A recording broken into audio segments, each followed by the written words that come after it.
Thinking about buying a house in Queensland? Making an offer can feel really daunting, but don't worry, I'm going to show you how to do it step by step, including how to fill out an offer form in Queensland. Now, this is Queensland specific, so if you're buying in New South Wales, Victoria, anywhere else in Australia, it's a little bit of a different process. In Queensland, there are two common ways to make an offer on a property. The first way is sending an email to the agent or filling out an offer form. The second way is filling out a completed contract of sale with your offer, all the terms and conditions, signing it with your final price on there. I'll explain how both methods work and show you how to fill out the paperwork and answer some common questions. So let's dive right in. Welcome to the Buying Your First Home podcast, your personal guide through the Australian housing market. Here we tackle the big questions and the small details that come up when buying your first home. From financial prep to finding the right neighbourhood, we're here to ensure that you've got all the knowledge at your fingertips. So let's take the first step towards unlocking the door to your new home.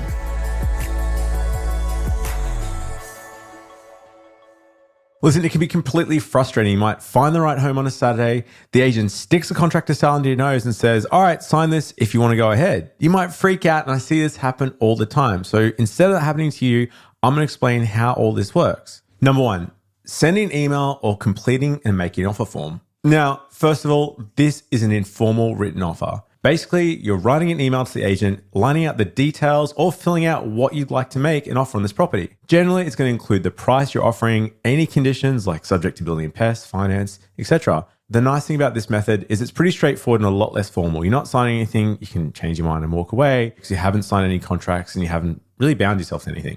The reason for this is the email shows your intent, but it's not legally binding until you put it on a contract of sale signed by both parties. It's pretty much a proposal to the seller to consider. The things you want to include: your offer price, the deposit amount, your desired settlement date, and any other conditions. If you want them to do it subject to strata or body corporate checks, or you want them to include extra bits and pieces in the house. Now, here's the thing to keep in mind. Even if the seller verbally accepts your offer, it's not confirmed until it's on a contract of sale. So in Queensland, it's pretty common once the seller's accepted your offer for them to move it straight to a contract of sale, for you both to sign and get things moving. Like I mentioned before, the second way of making an offer is going straight to that contract of sale and submitting a formal contract of sale with your offer price. Now, this is where it gets a little bit more scary because this is a formal written offer. You're going to have to fill out a standard contract of sale. It's often referred to as an REIQ contract in Queensland with your offer details and sign it. What you're doing here is putting all your terms in writing upfront on the contract, and it's live. You've signed it. And this is why a lot of agents are going straight to the second method. Once the contract's signed, it's legally bound. So it means it speeds up the process. Instead of having to go the written offer, back and forth, and it goes to the contract of sale. If the agent wants to go the second method, they're going to go straight to contract of sale. Boom, the seller signs, the contract's live, and they're moving towards settlement. And for a lot of first home buyers, unless you're a lawyer, I generally recommend you get a solicitor or conveyancer to check the contract before you sign anything. This can work against you on the weekends if you're making offers. So potentially try and sit down with a conveyancer up front if you're looking at places, get them to send through a blank contract of sale, chat to them about any terms and conditions you might want to put on there, because you don't want to miss out if they're doing a bit of a best before offers before 5 o'clock on a Saturday. All right, so now we've covered that. Let's go through a step-by-step guide on filling out an offer form in Queensland. Now, it might sound scary. It feels like you're signing away your life, but this is part of the process, and being aware of what happens is really going to help you through. First up, if you're interested in the property, you can request a blank copy of the contract of sale, even before your inspections. The agent will send you that even before the inspections to check it out. 9 times out of 10, like I said, it's on the REIQ contract, so it's a pretty standard document. Sometimes some agents will use another template, and this is where you want to get a solicitor to check it to make sure there's no nasties hidden in there. The benefit of doing this is you can get your solicitor or conveyancer to check it out before you go making offers on a Saturday on the weekend, just to make sure it's all good, and even help you understand if you have to include extra special conditions. Because like I said, once you've signed that contract, it's too late. You can't add extra conditions after the fact. Number 2, buyer's details. This is where you want to fill out your full name. You need to include all your middle names. If you've recently been married, make sure you're using your right last name, because at the end of the day, the name that goes on this contract of sale is the name of the person that's going to buy the property, is the name of the person that's going to be on the title of the property. So it needs to match all your loan document, all your ID documents, all that sort of stuff. If you're buying an investment property and you're thinking about buying it in trust, you need to know the details up front because you need to have put that trust details on the contract of sale. Number 3, check the seller and property details. The agent would have already pre-filled the seller's details, their name, and specifically the property address. So double check this is correct. I've seen sometimes where they've misspelled the address. It doesn't happen often, but it does happen. So just double check that, because again, if there's any mistakes, you're going to have to rip up the contract and start again. Number 4, offer price. This is the big one. This is on page 3 of the contract. It shows what you're offering. It'll have the purchase price. So make sure it's clear what you're offering there. And in the current market, generally there's not a lot of wiggle room with negotiating back and forth. So you probably want to be close to your best and final offer, depending on the market conditions. Just below that on the Queensland contract on page 3 is the deposit amount. Usually it's split in 2 parts. An initial deposit, that's paid when both parties sign the contract.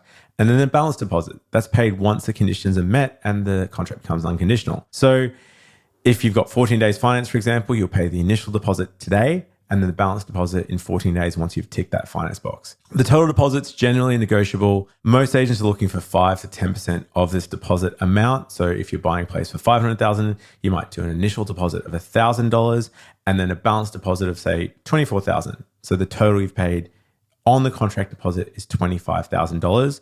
Now, some people get confused with this because they say, well, how does it work if I'm only doing a 5% deposit? My total deposit is $25,000.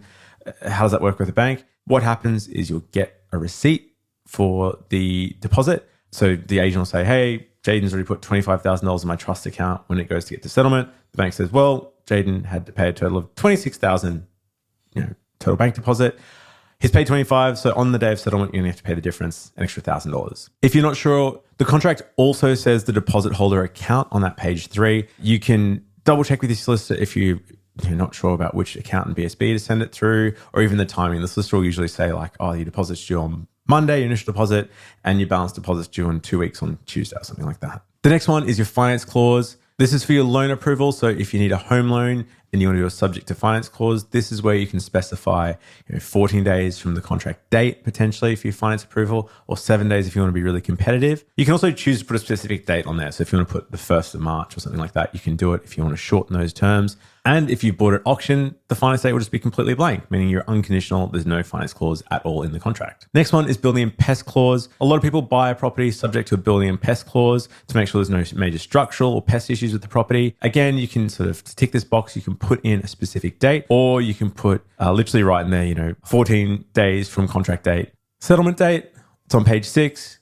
Again, you can put a specific date here if you want to settle on the 1st of April or 30th of June, whatever it is, or you can put, 30 days from contract date. It's pretty common. This is the day you move in. So again, this is all up to negotiation. Keep in mind, if you're buying a property under the home guarantee scheme, you need to be able to move into the house within 6 months. So another section of the contract that you might have noticed on there is on page 4. And it says residential tenancy agreement. So it'll say if there's an existing tenant in there, when you buy the property, you're taking over that tenancy. So if the end date isn't for 2 years, then that tenant, you can't just kick them out. Like they're allowed to stay there, for their tenancy. So keep that in mind because it can affect some of your grants and eligibility for your stamp duty concessions. Inclusions/exclusions. The contract might also have a section under the special conditions saying, the listed inclusions. So they might say, we're going to exclusions, the water tank at the back, we want to take that away. We're not leaving the dishwasher. They should leave that. But in other states, in New South Wales or Victoria, it's common. They'll literally list out dishwasher, dryer, all the different things that they want left included in there. In Queensland, it's generally assumed that the stuff that's bolted down will stay with the property. But if you're not sure, it doesn't hurt to err on the side of caution. You can put those things in there, but it's not that common. Like I mentioned before, the other important thing with special conditions, if you want to do a subject to satisfactory body corporate checks, you really want to have chatted to your solicitor before you put that in there. Because if you're a layman like me, I don't know the legalese or the proper words to put in there. So have a chat to your solicitor before you sign this thing. Because like I said, once it's signed, it's live and you're locked in. Buyer solicitor details. This is on page 2. In this section, you'll fill out your solicitor details. You'll generally want this before the contract's signed. You can leave it blank and fill it in after, but it's still best practice to have it done because at least once it's signed, it goes straight to your solicitor and they get started on your checks. So it's generally best to have your conveyancer chosen before you start making offers. You don't need to really talk to them until you've found a contract because there's not much for them to do until they've got a document to check. So keep that in mind. It's also worth reading the terms and conditions on the back, at least understanding what the scope is for the finance clause, for example, the building and pest, to make sure you're aware of all the stuff that you're signing. And then lastly, you want to sign the contract to sale. So if you're happy with everything, you sign it. A lot of times now it's just a DocuSign. So it's just beep, beep, beep, pretty easy. Back in the day, you'd have to physically print it. It's like a 16-page document. You'd have to sign every page. It's a bit painful. But yeah, these days it's usually DocuSign, so it can feel pretty quick. And once it's signed, it'll get submitted to the agent for them to review. You can send a follow-up email. Or if you've got to scan it and print it, scan it, send it to the agent, and see what happens from there. These are the main steps when you're actually filling out a contract of sale. Hopefully that's helpful. But I guess the other way is filling out a making an offer template, which is the more informal way. Like I said earlier, it's a slower way. So that's why a lot of agents are starting to avoid this, but it can be helpful if you want to informally test the waters and see where you're at. But keep in mind, the agent might not take you as seriously as someone that's just going straight to contract. Pretty much you're going to put your offer price, you're going to put your deposit, you're going to put your conditions, including subject to finance, subject to building and pest, your settlement date, inclusions, your solicitor, and your full name of the people that's going on the contract. So you can submit that to the seller and say like, hey, here's my offer. What do you reckon? But some of them might just bullet you back a contract of sale, fill it out for you, and it's going to the next step. All right, so it's pretty exciting. You've made your offer. You've either filled out the contract of sale or sent them an email. What happens after you've submitted an offer to a real estate agent? So in Queensland, once you've signed your contract of sale or you've submitted an offer to the agent will usually step in and start communicating between you and the seller. The first step for them is the agent will present your offer. The agents are legally obligated to present all written offers to the seller. This means whether you've offered low, high, or with conditions, they have to let the seller know, because at the end of the day, it's their decision if they want to take your offer or not. If there's a multiple offer scenario in Queensland, the agent has to legally inform you that there's multiple offers on the table, and they'll often ask you to submit your best and final offer by a certain deadline. It can feel like a bit of a sealed bid sort of situation. It can feel a bit unfair, but it can happen in the current market. So be prepared for it. And then from there, it's up to the seller to come back to you. They can either accept, the agent will call you and say, congrats, the place is yours for this much. Or I've had cases where the agent doesn't even call you back. If your age is off, they just go to the person that accepted it and move forward. So if you don't hear back from the agent within a day or so, it's always worth giving you a bit of a follow-up. Hey, how did I go? What was the feedback on my offer? Can I have a counter offer? Just to know where it's at. But like I said, in a lot of cases in the current market, the agent will just take the top offer and run with that and not even let people know where they ended up. The other thing that can happen is a seller can come back with a counter offer. The agent might call you and say, hey, they really liked your conditions. The 14-day finance was great. The 30-day settlement was amazing. The price wasn't what they were looking for. You'd need to come up for them to consider it, and it gives you another chance. But don't expect that by default, because like I said, at the moment, in a lot of cases, there's multiple people making offers on places. You only really get one swing of that axe to make your offer and make it land. If your offer is accepted, congrats. Usually what will happen is the seller will then countersign the contract of sale. You'll get a copy of that. It's called the fully executed contract of sale. And then you send it to your broker to get the finance process going. You also send it to your solicitor. They'll start all their checks, and then they'll tell you, hey, Jaden, it's time to do your initial deposit. You've got to transfer it in 24 hours to the agent's trust account, which, like I said, is on the contract of sale. If you're not sure, just give your solicitor a call. They can walk you through that. There is sometimes a cooling off period in Queensland after the contract is signed by both parties. There's a 5-day cooling off period unless you've waived it. So it means you can pretty much change your mind and terminate the contract for any reason within the 5 days. But if you do cancel during this cooling off, there's a 0.25% of the purchase price penalty that's paid. So for example, on a $500,000 purchase, 0.25% is $1,250. The rest of your deposits can be refunded, but they can choose to keep that $1,250, 0.25%, as a bit of a penalty for canceling just because you changed your mind in the cooling off period. Also, interestingly, sellers cannot back out during this period. Only the buyers have a right to cancel the contract during that. Once they've signed, they're pretty much on the hook. That's it. It's a done deal. Once the contract's signed, you need to work through your conditions, your finance condition, for example. Your broker will sort all that out. If you've got building and pests, you need to call up and get someone out there within that 14 days. And also, the interesting thing in Queensland is insurance. If you're buying a house, we have to arrange your own insurance. You're potentially liable for the insurance if it's a standard contract from 5 p.m. the next business day of signing the contract. So if you sign the contract today, the 14th, from the 15th, 5 p.m., you're liable for the insurance on that house. So you need to call up and get home and contents insurance. If it's a strata or body corporate, it's covered under that. So it's not a big issue. Then say you've fast forward 14 days, you've got your bank finance approved, your building and pest is all good, you're happy to go ahead.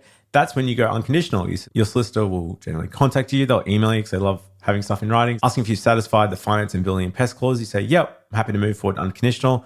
They'll tell the seller, hey, Jaden's unconditional in his contract. We're moving forward. That's when you transfer your balance deposit and you're all locked and loaded going towards settlement. Making an offer in Queensland may seem confronting. It's actually probably one of the easier ways. Like in New South Wales, you potentially have to go unconditional when you sign a contract. It's not that common to have a finance and building pest clause. So Queensland is definitely a bit more buyer friendly.